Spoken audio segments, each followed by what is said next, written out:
हिंदीचा जी.आर रद्द झाल्यानंतर ठाकरे गट आणि मनसेचा एकत्रित जल्लोष मेळावा होणार आहे।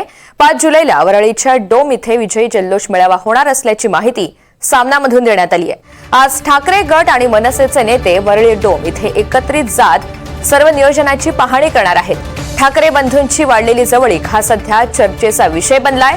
दोन्ही पक्षाचे नेते पहिल्यांदाच एकत्रित आल्यामुळे आता 5 जुलैच्या दोन्ही ठाकरे बंधूंच्या एकत्रित येण्याकडे अवघ्या महाराष्ट्राचं लक्ष लागलंय। देवेंद्र कोलटकर आपल्यासोबत आहेत, अधिकची माहिती जाणून घेऊया। देवेंद्र, 5 जुलैला एक विजयी जल्लोष मेळावा होणार आहे आणि त्याचीच जय्यत तयारी सुद्धा सध्या सुरू आहे। दोन्ही पक्षामधील कोणकोणते नेते आज पाहणीसाठी जातील?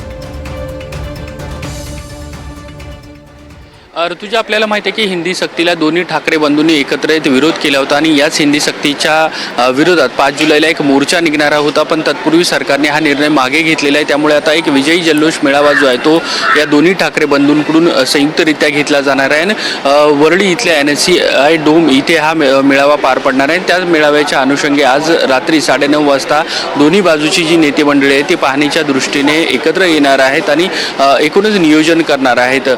प्रमुख नेते मंडळी यामध्ये सहभागी असतील अशा पद्धतीची माहिती मिळते। त्यामुळे आपण बघतोय की दोन्ही ठाकरे बंधू एकत्र येणार अशी राजकीय वर्तुळात जी चर्चा होती ती प्रत्यक्षात आता 5 जुलै रोजी हा विजयी जल्लोष मेळाव्याच्या निमित्ताने एकत्र आलेले हे दोन्ही ठाकरे बंधू पाहायला मिळतील। त्यामुळे आता या मराठीचा मुद्दा असेल, महाराष्ट्राचा मुद्दा असेल, त्याचबरोबर हिंदी सक्तीचा जो मुद्दा असतील त्यावरती ते काय भाष्य करणार हे पाहणं महत्त्वाचं असेल। मात्र या मुद्द्याच्या व्यतिरिक्त देखील ते अशाच पद्धतीने पुढे हातात हात घालून एकत्र येतील का किंवा राजकीयदृष्ट्या देखील एकत्र येतील का हे पाहणं देखील तितकंच महत्त्वाचं असेल। त्याची सध्या राजकीय वर्तुळात चर्चा आहे। ऋतुजा, अगदी, आणि त्यामुळे आज पाहणीसाठी जे नेते जातील त्यानंतर नेमकं काय होतं हे सुद्धा पाहायचं आहे। धन्यवाद सविस्तर माहितीसाठी।